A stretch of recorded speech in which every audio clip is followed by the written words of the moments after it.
আসসালামু আলাইকুম ভিউয়ার্স, আজ আমি আপনাদেরকে রান্না করে দেখাবো ট্যাংরা মাছ। তো ট্যাংরা মাছের সাথে আমি অ্যাড করে নিচ্ছি রেখা, আলু, টমেটো।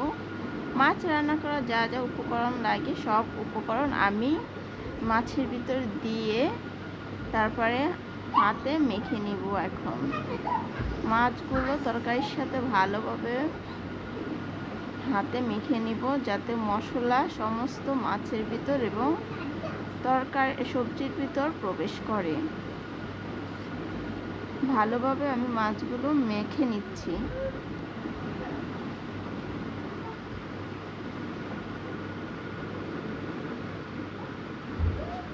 ছোট মাছ ভিউয়ার্স, মাছ আমি অলরেডি চুলায় বসিয়ে দিয়েছি।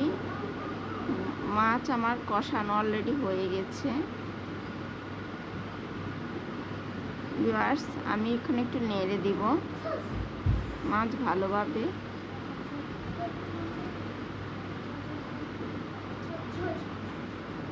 ভিউয়ার্স, অলরেডি রান্না হয়ে গেল আমার ছোট ট্যাংরা মাছের রেসিপি। ভিউয়ার্স, আমার ভিডিও যদি আপনাদের ভালো লাগে তাহলে অবশ্যই লাইক এবং কমেন্ট করে জানাবেন। আমার চ্যানেলটিকে সাবস্ক্রাইব করে দিবেন। আল্লাহ হাফেজ।